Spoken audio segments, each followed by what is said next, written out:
just raise your hand and then pose your question, whether it is to Coach McLaren or to John. Okay? Thank you. I'll start. Yeah, go ahead. Coach, good morning. Good morning. Just tell me, what does this game mean to you guys? You know, it's a very crucial one, both group leaders, as you continue to the phase 3 of the World Cup qualifiers. It's very important. Every game's important for us. It's important to win the games. However you do that, you should just find a way to win. And tomorrow night we've got to do that again against a very good Guatemala team who we face again in the Gold Cup. So it's going to be an intriguing 2 games. But we focus on tomorrow. We want to finish top of the group. I think both teams are delighted just to have qualified for the final stages. We look forward to that, and it's more for pride tomorrow. And I'm looking forward to it, getting back to playing in Jamaica, in the National Stadium, and a good support, because I've got to say, in the UK, the support was unbelievable. And even the 100 and so people who were in the BVI, we appreciate the support that we're getting around the world from Jamaican people. Yeah, Chris. This was Christopher Scott, TVJ Sports. Jonathan, so this is for you. You know, for some friendlies, you were not included, but you had a very good season in England.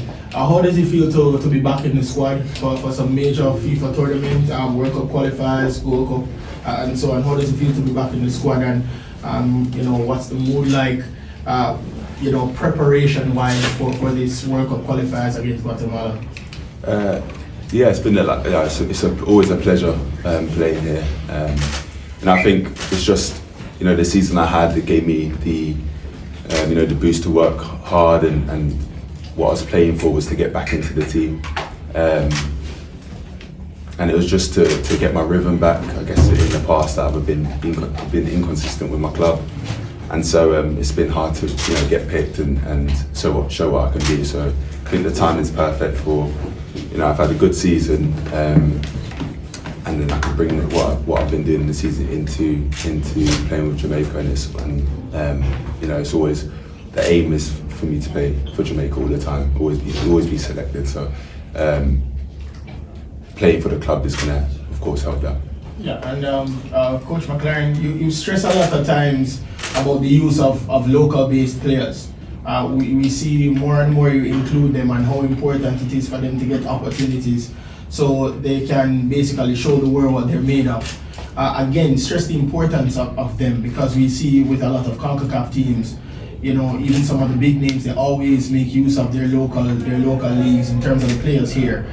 You know, how important it is for them to participate in moments like World Cup qualifiers and Gold Cup. I think it's important to have a balance, not lopsided one way or the other. Any player who comes into the squad comes in on merit, not because they're local. It's because they can play well enough to be in the squad. So the camps we had in January, February, what we did in St. Vincent, we had 10. What we did in the Unity Cup, we had 10 local players. They wouldn't be there unless they were good enough.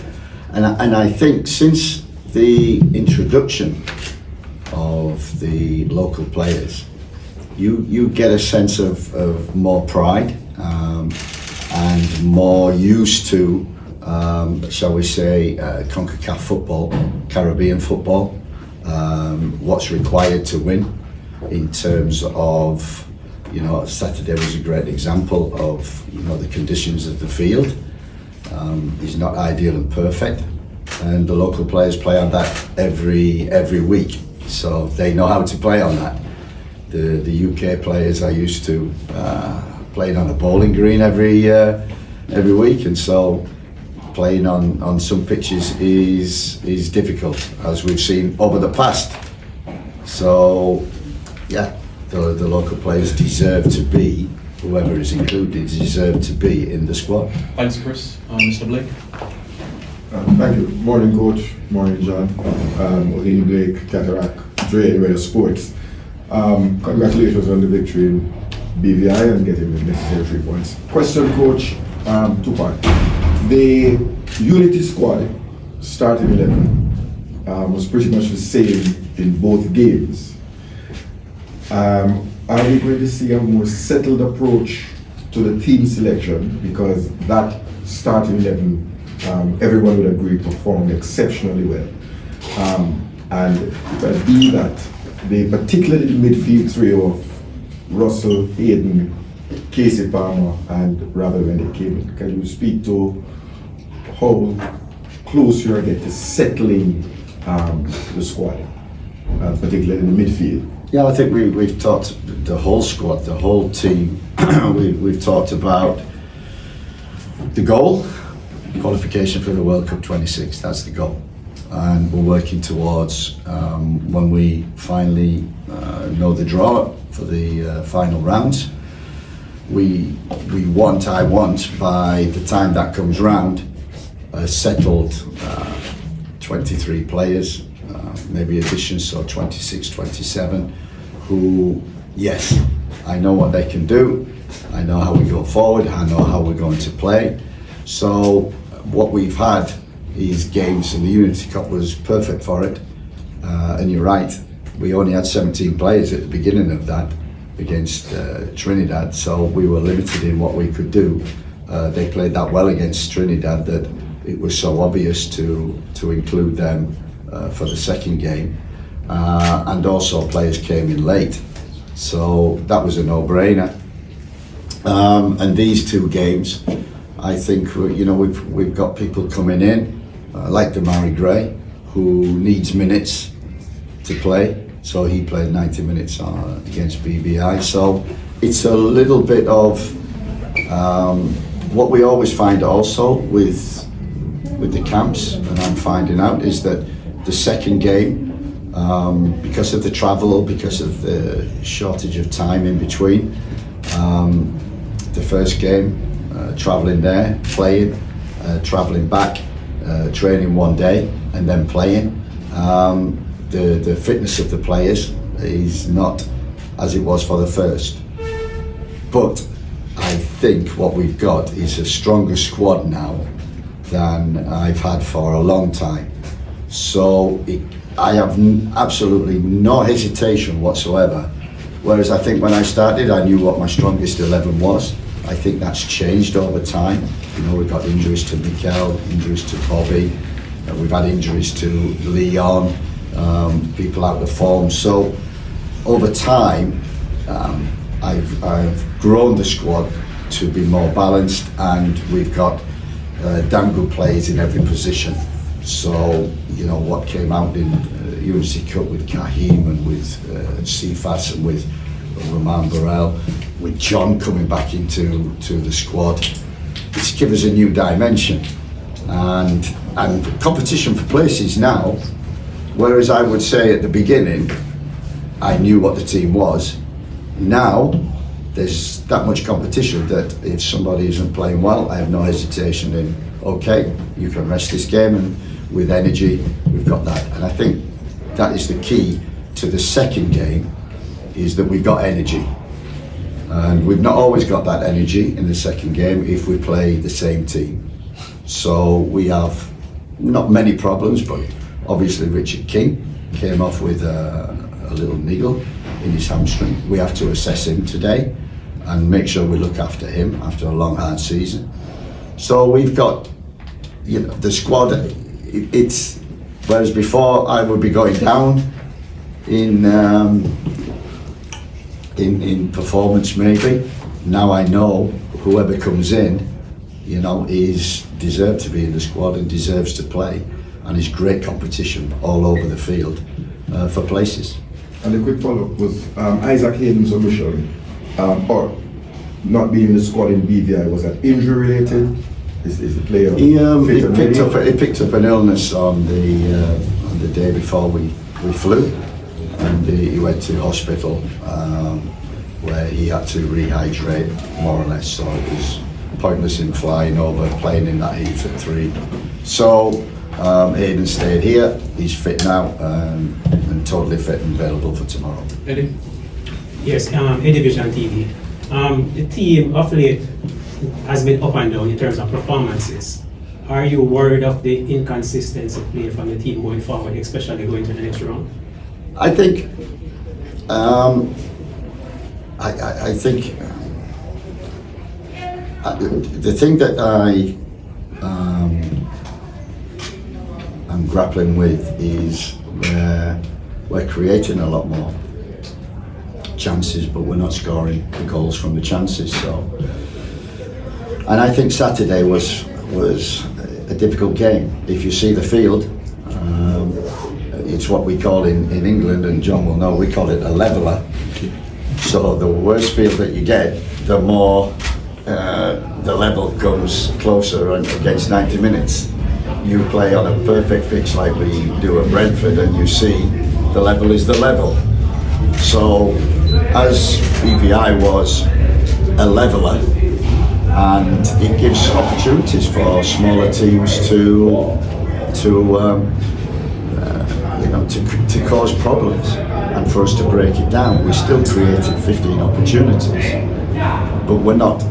You saw some of the chances, and that's what we need to do. And so it's the inconsistency of scoring. The performance against BVI is going to be totally different to a performance on a different field.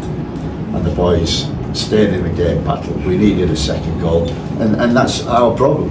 I don't think we're converting our chances as often as possible in the games, and certainly here, we've not scored the goals here. So goal scoring, sometimes you have 15 shots, and some other games against St Vincent we had over 20 efforts at goal, and only scored 1 away from home, and I know on 3 at home, but 2 in the last injury time. So that for me is, Warner Brown's come in and contributed well. Barella's come in, contributed well. I think we need now to see goals, and we get an assist, but we need goals from our wider players and from our midfield players. And that's one reason that John is in the team, is coming to the team, because when I watch him at Barnsley, and I think after the winter period, he changed position slightly, more advanced, and scored goals. And I think he's a great addition to the squad, and gives us that threat, as you saw in the Unity Cup, and even I'll say he should have scored with a header. But we're creating chances from midfield. We need more goals from around. We scored 1 from a set play. So front players, wide players, midfield players need to contribute more. Otherwise, we're not going to win football matches, and we're going to see inconsistent results. Great. Good morning, Coach. A question each for you and for the first one. Coach, the first question is that Jamaica and Guatemala are the 2 teams that have already booked their spot in the 3rd round already, but you're going to face them again for the opening game of the Gold Cup. How much is tomorrow's match going to be a bit of a dress rehearsal for you before you go into the Gold Cup open up this weekend?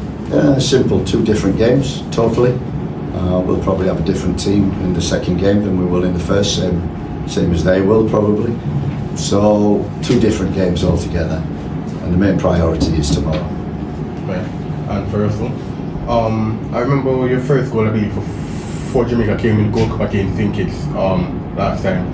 Now, back in the squad, having been out for a while, game becoming thick and fast. How have you been handled that responsibility, and how much are you looking forward to the Gold Cup coming up this weekend?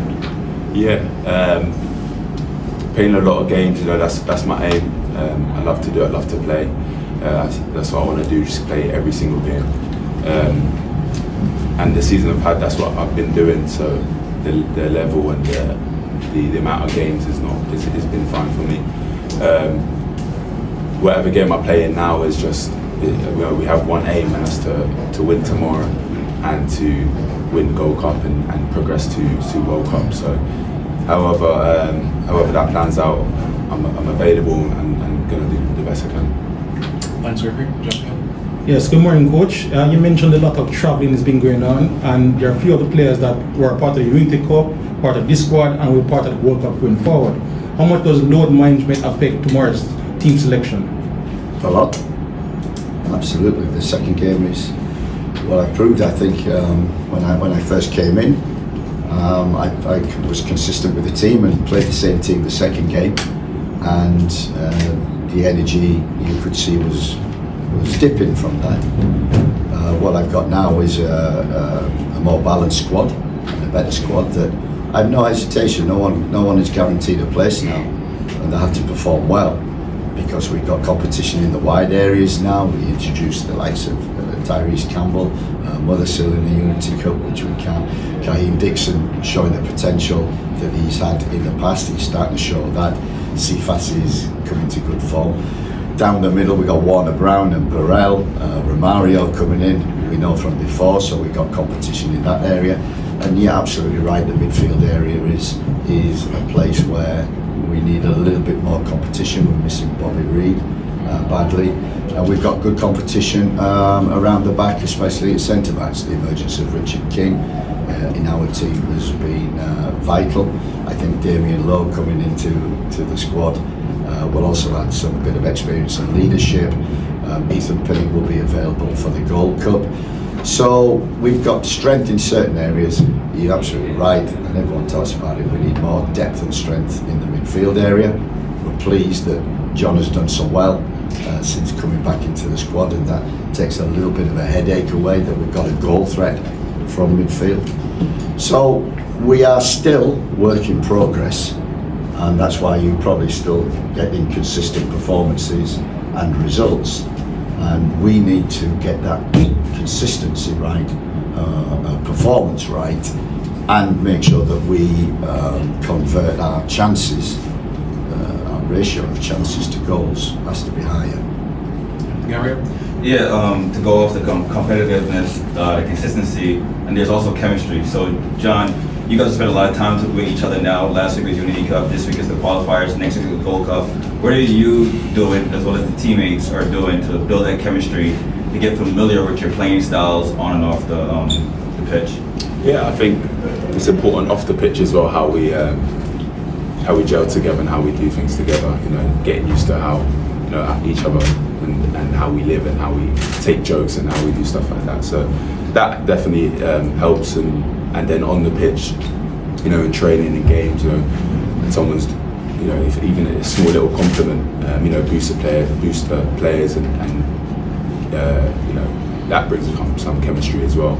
You know, training and watching how players play, and even, you know, when we play against each other in our local teams, you know, we see what the players are best at and what they're not so great at, and so we can obviously adapt and help around that. So the chemistry is there, and it's growing, and especially from the Unity Cup,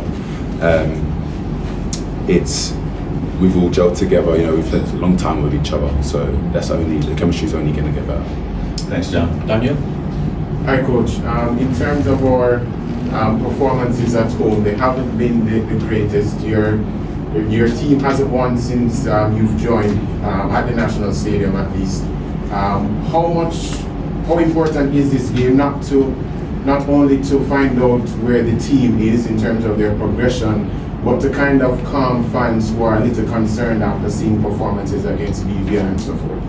I think you know, we can explain the BVI, and we know from experience it was going to be that kind of a game.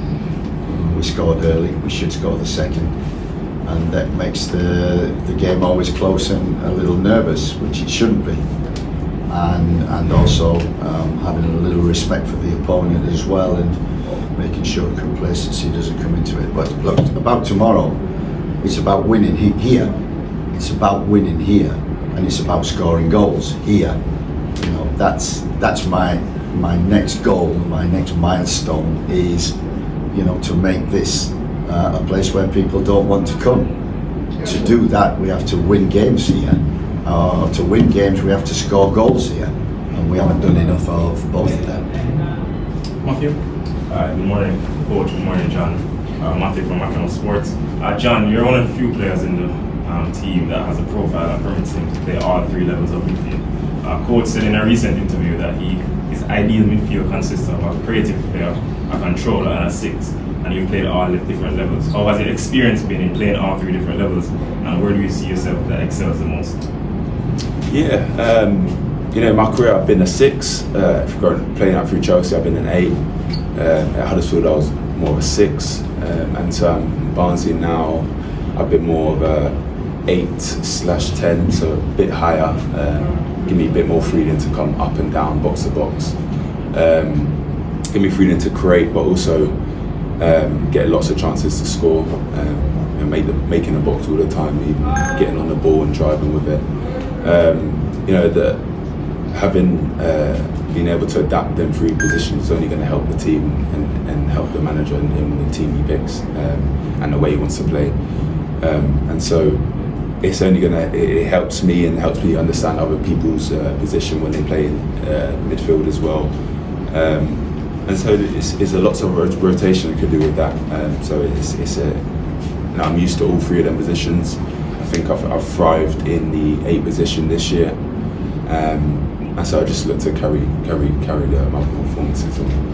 John, you have 7 caps for Jamaica, all of them outside of Jamaica. You've been in camps on the island. You've seen the support. What would it mean for you to make your home debut tomorrow? Yeah, it'll be massive. I haven't come on at home yet, and so I would love to. That the aim is to play in front of your fans and play at the best of your ability. It would be amazing to win and to get a goal. But especially in front of our fans, I think this makes it a lot more special. And so that I'll be more than happy and grateful, and it'll be a pleasure to play in front of our fans tomorrow. And finally, right here. Good morning, Coach. John Stewart, JFF Live. Guatemala will of course pose a very different threat than BVI, not just in terms of the caliber of the opponent, but tactically as well. As we've seen over the course of the last year, they've played against Honduras, Uruguay, Costa Rica, and come up with positive results and still generated a lot of chances. So how will you tactically approach this game? Yeah, you're absolutely right. They're very good technically, tactically. Got a settled team, a way of playing. So be totally different game. One end of the spectrum to the other end from the BBI. It was, it was a leveler. It was. I remember I used to play on them pitches in the 80s. It was very, very difficult. So it was a leveler. We got through. That was the most important. Got the result, got out. But tomorrow is important because it's against a very good team. Very good team technically. Very good team technically. Great win against the Dominican Republic the other day. This is going to be a tough game. This ain't going to be easy. And again, it's another experience. There's no easy games in the Caribbean, whether you're playing St. Vincent, the BVI, Guatemala, Honduras, Costa Rica, Trinidad, whoever. There's never an easy game. But what we want to do is try and impose our game at home and win. John, Coach, thank you very much for your time. Members of the media, please remain in the tunnel until official training starts. Thank you. Gentlemen. Express my feelings, start my mind.